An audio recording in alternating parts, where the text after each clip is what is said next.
Hello and welcome to Knowledge Zone channel. आज 14 जनवरी के दिन हम डिस्कस करेंगे पीआईबी के इंपॉर्टेंट न्यूज़ को।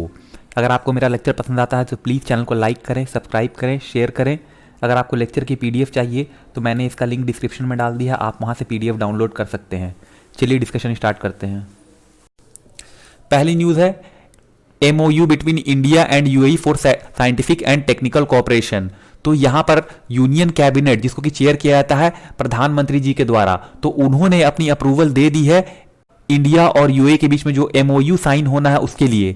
देखिए यहाँ पर ये जो MOU है वो साइंटिफिक और टेक्निकल कोऑपरेशन के फील्ड में होगा between national centre of metrology यानी कि NCM, इसके अलावा यूनाइटेड अरब एमिरेट्स और ministry of earth and science के बीच में। देखिए ये MOU जो है इसके थ्रू यहाँ पर शेयरिंग हो सकेगी नॉलेज की, साथ ही साथ यहाँ पर डेटा शेयरिंग हो सकेगी और जो भी ऑपरेशनल प्रोडक्ट हैं फॉर मेट्रोलॉजिकल, सिस्मोलॉजिकल और ओशनिक सर्विसेज उसको यहाँ पर शेयर किया जा सकेगा। देखिए ऑपरेशनल प्रोडक्ट में जैसे कि radar, satellite, tide gauges, seismic और मेट्रोलॉजिकल स्टेशन, तो इन सारी चीज़ों को यहाँ पर शेयर किया जा सकेगा।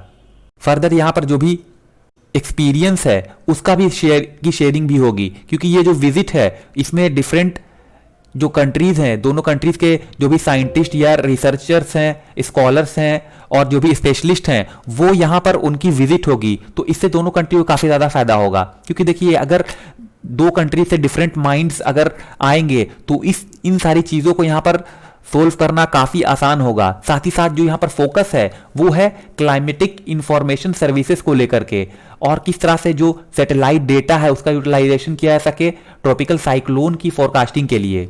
फर्दर यहाँ पर साइंटिफिक और टेक्निकल इंफॉर्मेशन का एक्सचेंज होगा, जो भी कॉमन इंटरेस्ट एक्टिविटीज होंगी उनको लेकर के।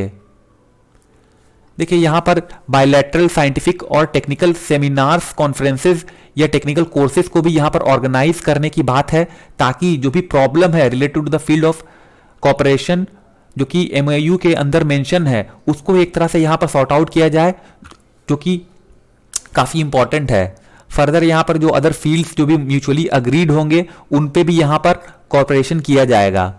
इसके अलावा यहाँ पर जो मेट्रोलॉजिकल ऑब्जर्वेशन नेटवर्क है उसको डिप्लॉय किया जाएगा। ओशन जो वाटर है उसको लेकर के जो भी म्यूचुअल एग्रीमेंट होगी उसके अकॉर्डिंग। फर्दर यहाँ पर कॉपरेशन किया जाएगा। स्पेशल कैपेसिटी है सुनामी मॉडल रिसर्चर्स के डेवलपमेंट के लिए, तो उसको लेकर के यहाँ पर कॉपरेशन होगा, ताकि फास्टर और रिलायबल वे में सुनामी को फोरकास्ट किया जा सके। देखिए ये जो सुनामी है वो प्रोपगेट करती है थ्रू ओमन सी और अरेबियन सी, जो कि इंडिया और नॉर्थ ईस्ट ऑफ UAE इसको काफी ज्यादा इफेक्ट करती है। तो यहां पर इस कॉर्पोरेशन के थ्रू काफी ज्यादा हेल्प मिलेगी दोनों कंट्रीज को। फर्दर यहां पर जो कॉर्पोरेशन है वो यहां पर जो सुनामी अर्ली वार्निंग सिस्टम है उसको सपोर्ट करेगा in the form of forecast modelling software, जो कि स्पेशली डिजाइन की गई है ताकि जो सुनामी फोरकास्टिंग ऑपरेशन है उसको सपोर्ट किया जा सके। साथ ही साथ जो रियल टाइम सिस्मिक डेटा है उसकी शेयरिंग हो सकेगी सिस्मिक स्टेशन के थ्रू। देखिए ये सिस्मिक स्टेशन जो है वो साउथ एंड वेस्ट में है इंडिया के, इसके अलावा UAE के नॉर्थ में ये सिचुएटेड है। तो इसके थ्रू यहाँ पर जो भी सिस्मिक एक्टिविटी होगी उसको मॉनिटर किया जा सकेगा, और ये जो सिस्मिक एक्टिविटी जो जनरेट होती है वो अरेबियन सी और सी ऑफ ओमन से जनरेट होती है। तो इसकी जो पोजीशन है वो इस तरह से है कि वो इन दोनों को इजीली यहाँ से अगर कोई इस तरह की सिस्मिक एक्टिविटी होती है तो वो उसको मॉनिटर कर सके। साथ ही जो सिस्मोलॉजी का फील्ड है उसमें भी कोऑपरेशन होगी, जिसके अंदर study of seismic activities included है। इसके अंदर काफी ज्यादा पोटेंशियल है कि इस तरह की जो सुनामी वेव्स होती हैं अरेबियन सी और ओमन सी से, वो काफी ज्यादा पोटेंशियल रखती है। तो उसको भी यहाँ पर इस फील्ड में भी कोऑपरेशन देखने को मिलेगी। फर्दर यहाँ पर जो अर्ली वार्निंग है सैंड और डस्ट स्टॉर्म का, उसको भी उस फील्ड में भी यहाँ पर कोऑपरेशन देखने को मिलेगी। बैकग्राउंड क्या है उसको जान लेते हैं। देखिए वेदर सर्विसेज जो है वो काफी क्रिटिकल कंट्रीब्यूशन करती है efficiency of weather dependent sector of economy को इनहैंस करने में, और यहाँ पर जो भी रिस्क होता है वेदर डिपेंडेंट इकोनॉमिक सेक्टर का उसको भी मैनेज करने में काफी ज्यादा मददगार होती है। देखिए जो भी वेदर डिपेंडेंट सेक्टर है जैसे कि एग्रीकल्चर, ट्रांसपोर्ट, वाटर, तो ये सारा की सारी चीजें जो है वेदर पे डिपेंड होती है। तो अगर सोल्व किया जाए, मैनेज किया जाए इसके रिस्क को, तो इकोनॉमिक ग्रोथ जो है इस रीजन में वो काफी ज्यादा देखने को मिल सकता है। साथ ही जो रिजिलियंस है वो भी यहां पर स्ट्रेंथन होगी थ्रू रीजनल और ग्लोबल कॉर्पोरेशन, क्योंकि जो कंट्री है वो काफी ज्यादा इन सारी चीजों में जिसमें जैसे कि अर्ली वार्निंग सिस्टम या फिर वेदर फोरकास्टिंग सर्विसेज, उसको लेकर के काफी ज्यादा इन्वेस्ट करती है। तो इससे जो रेजिलियंस है वो भी स्ट्रेंथन होगा। देखिए, जो वेदर का नेचर है वो काफी इवोल्यूशनरी है, तो यहाँ पे जो रीजनल कोलैबोरेशन है वो भी हेल्प कर सकता है जो चेंजिंग वेदर पैटर्न है उसको समझने में। साथ ही साथ जो इफेक्टिव रिस्पॉन्स स्ट्रैटेजी है उसको डिवाइस करने में, इन्वेस्टमेंट कॉस्ट को कम करने में, और रीजनली रिलेवेंट टेक्नोलॉजिकल इनोवेशन को यहां पर फॉस्टर करने में, और जो भी चैलेंजेस है रिलेटेड टू मॉडर्नाइजेशन और सस्टेनेबिलिटी ऑफ वेदर सर्विसेज उसको एड्रेस करने में काफी ज्यादा आसानी होगी इसके थ्रू। तो यहां पर जो कोलैबोरेटिव पार्टिसिपेशन है मिनिस्ट्री ऑफ अर्थ साइंस और यूएई के बीच में related to multi hazards early warning system और क्लाइमेट रिजिलियंस, वो सिग्निफिकेंटली यहां पर कंट्रीब्यूट करेगा इकोनॉमिक ग्रोथ को इस रीजन के अंदर। साथ ही साथ जो साइंटिफिक एक्टिविटी है उसको कैरी आउट किया जाएगा रिस्पेक्टिव इंस्टीट्यूट जो कि इंडिया और यूएई के अंदर है। तो यहां पर इसको डिस्कस किया गया जब ये यूएई डेलीगेट्स जो थे उन्होंने विजिट की मिनिस्ट्री ऑफ अर्थ साइंस के पास। तो यहां पर इस तरह के जो कॉमन एरियाज है रिसर्च में उसको भी डिस्कस किया गया। साथ ही साथ दोनों कंट्रीज ने यहां पर अपनी इंटरेस्ट शो की साइंटिफिक और टेक्निकल कोलैबोरेशन को फास्टर और रिलायबल वे में करने के लिए, ताकि जो भी यहां पर सुनामी है उसको फोरकास्ट किया जा सके। अगली न्यूज है न्यू एजुकेशन पॉलिसी के बारे में। देखिए, न्यू एजुकेशन पॉलिसी जो है वो काफी ज्यादा चर्चा में रही थी इस बार। तो यहां पर यूनियन मिनिस्टर ऑफ एजुकेशन उन्होंने रिव्यू किया है न्यू एजुकेशन पॉलिसी 2020 के इम्प्लीमेंटेशन को। तो यहां पर union education minister Shri Ramesh Pokhriyal Nishank ji ने जो न्यू एजुकेशन पॉलिसी 2020 है उसको इम्प्लीमेंटेशन को रिव्यू किया है सीनियर ऑफिशियल्स के साथ मिलकर। तो यहां पर इस मीटिंग में मिनिस्टर ने रिकमेंड किया कि एक टास्क फोर्स को कॉन्स्टिट्यूट करना चाहिए for coordinating of national education policy 2020 के इम्प्लीमेंटेशन के लिए। तो यहां पर जो टास्क फोर्स होगी वो कोऑर्डिनेट करेगी एनईपी से, ताकि यहां पर हायर एजुकेशन और स्कूल एजुकेशन डिपार्टमेंट के बीच में यहां पर स्मूथ ट्रांजिशन ऑफ स्टूडेंट को फैसिलिटेट किया जा सके स्कूल एजुकेशन से हायर एजुकेशन के लिए। तो यहां पर मिनिस्टर ने सजेस्ट किया कि जो रिव्यू कमेटी है और जो इंप्लीमेंटेशन कमेटी है वो यहां पर इंश्योर करे कि किस तरह से स्पीडी इंप्लीमेंटेशन हो सके नेशनल एजुकेशन पॉलिसी की। तो यहां पर श्री पोखरियाल जी ने यहां पर इंफेसाइज किया कि हमें यहां पर जरूरत है कि जो हमारा फोकस है पैकेज कल्चर से पेटेंट कल्चर की तरफ जाए। तो इस पर उन्होंने फोकस किया। देखिए, ये काफी अच्छा लाइन है, ये आप अपने आंसर राइटिंग में यूज कर सकते हैं। साथ ही साथ यहां पर जो न्यू एजुकेशनल टेक्नोलॉजी फोरम यानी कि NEFT और नेशनल रिसर्च फाउंडेशन NRF वो क्रिटिकल रहे काफी ज्यादा जो इस पॉलिसी की सक्सेस है उसको लेकर के, ताकि यहां पर इसको स्टैब्लिश किया जा सके 2021 से 2022 के बीच में। साथ ही साथ उन्होंने जो भी स्टेक होल्डर्स हैं उनको कहा कि उनकी जिम्मेदारी है कि वो जो नेशनल एजुकेशन पॉलिसी या न्यू एजुकेशन पॉलिसी 2020 है उसके इंप्लीमेंटेशन को लेकर के यहां पर सिनर्जी स्थापित कर सके जो एग्जिस्टिंग पॉलिसी है गवर्नमेंट की उसके बीच में। साथ ही साथ उन्होंने यहां पर जो लिंकेज है बिटवीन इंडस्ट्री और एकेडमी उसको भी इनेबल करने पे स्ट्रेस किया, ताकि बेटर रिजल्ट देखने को मिल सके न्यू एजुकेशन पॉलिसी के इंप्लीमेंटेशन में। तो यहां पर टोटल 181 टास्क है जिसको कि आइडेंटिफाई किया गया है हायर एजुकेशन और जो डैशबोर्ड है उसके इंप्लीमेंटेशन को लेकर के, ताकि जो मॉनिटरिंग है उसमें प्रोग्रेस हो सके, जो कि आइडेंटिफाई किया गया है इस 181 task of new education policy को लेकर के। तो इसके लिए एक टाइमलाइन क्लियर की कर दी गई है और जो टारगेट है उसको भी यहां प्रिपेयर किया जा रहा है। अगली न्यूज है ease of doing business reform के बारे में। तो यहां पर केरला जो है वो अब 8वीं स्टेट हो चुकी है कंट्री की जिसने successfully ease of doing business reform को कंप्लीट किया है। तो यहाँ पर ये जो ease of doing business reform है इसको स्टिपुलेट किया था department of expenditure ministry of finance के द्वारा। तो अब केरला जो है वो एलिजिबल होगा एडिशनल फाइनेंशियल रिसोर्स को मोबिलाइज करने के लिए ओपन मार्केट बोरोइंग के थ्रू। तो यहाँ पर जो परमिशन है उसको इशू किया गया 12 जनवरी के दिन डिपार्टमेंट ऑफ एक्सपेंडिचर के द्वारा। तो अब केरला जो है वो जो 7 अदर स्टेट्स हैं उनको उसने ज्वाइन कर लिया है, जिसमें कि आंध्र प्रदेश, कर्नाटका, मध्य प्रदेश, ओडिशा, राजस्थान, तमिलनाडु और तेलंगाना पहले से ही शामिल हो चुके हैं। तो अब ये जो कंप्लीशन हुई है इस रिफॉर्म की, इसके बाद जो ईज ऑफ डूइंग बिजनेस है इसके रिफॉर्म जो कंप्लीट की है, तो इसमें जो 8th स्टेट हैं वो भी अब इनको भी एडिशनल बोरोइंग परमिशन मिलेगी 23,149 करोड़ रुपीस की। देखिए स्टेट वाइज जो अमाउंट दी गई है एडिशनल बोरोइंग के अंडर वो यहां पर दी गई है आंध्र प्रदेश को 2,525 करोड़, इसी प्रकार से कर्नाटका, केरला, मध्य प्रदेश, राजस्थान, तमिलनाडु, तेलंगाना और उड़ीसा को भी इस तरह से अमाउंट यहां पर एडिशनल बोरोइंग के लिए दी गई है। आप एक बार इसको देख सकते हैं। फर्दर यहां पर जो ईज ऑफ डूइंग बिजनेस जो है वो इंपॉर्टेंट इंडिकेटर होता है इन्वेस्टमेंट फ्रेंडली बिजनेस क्लाइमेट को लेकर के। देखिए अगर कहीं ईज ऑफ डूइंग बिजनेस का जो वो अच्छा परफॉर्म कर रही है तो यानी कि जो वो स्टेट है वो इन्वेस्टमेंट फ्रेंडली स्टेट है बिजनेस के लिए।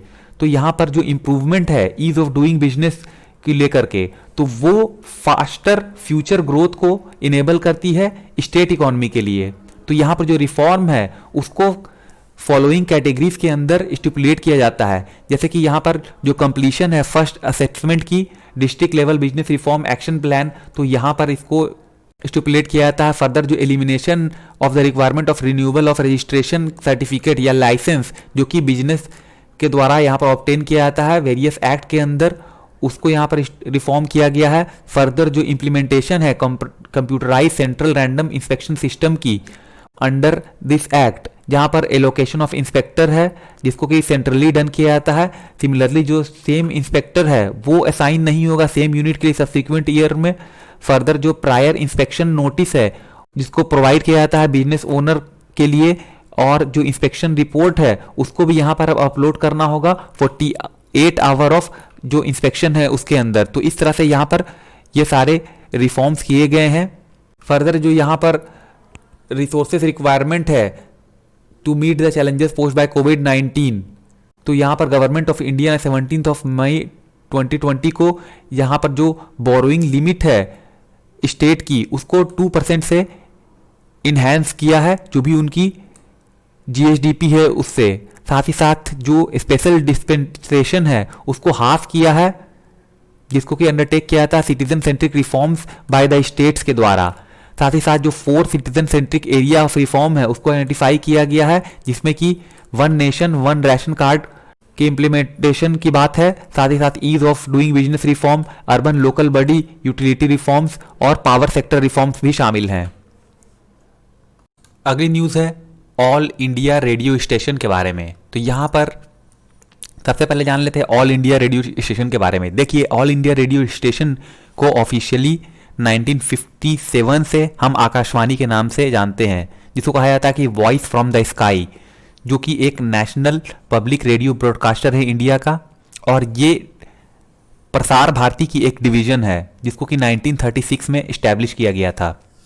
देखिए प्रसार भारती के बारे में एक यहाँ पर अभी फॉल्स न्यूज़ आ रही थी कि इसकी जो एयर स्टेशन है उसको क्लोज किया गया है या डाउनग्रेड किया गया है। तो प्रसार भारती ने यहाँ पर क्लैरिफाई किया है कि कोई भी एयर स्टेशन ऐसा नहीं है जिसको कि क्लोज किया गया है anywhere in any state.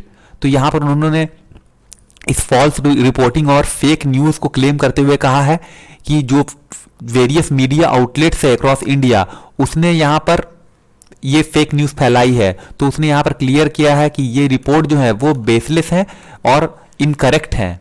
Further यहाँ पर प्रसार भारती ने कहा कि कोई भी ऐसा ऑल इंडिया रेडियो स्टेशन नहीं है जिसको कि डाउनग्रेड किया गया है या कन्वर्ट किया गया है किसी भी स्टेट या यूनियन टेरेटरी के अंदर। ऑल्सो यहाँ पर जितने भी एयर स्टेशन है वो कंटिन्यू रहेंगे। जो भी लोकल प्रोग्रामिंग है in line with linguistic, socio cultural और डेमोग्राफिक डाइवर्सिटी, उसके अंडर ही यहाँ पर ओरिजिनेट होंगे। और जो मिशन है AIR का वो है कि जो भी लोकल टैलेंट है उसको नर्चर किया जाए।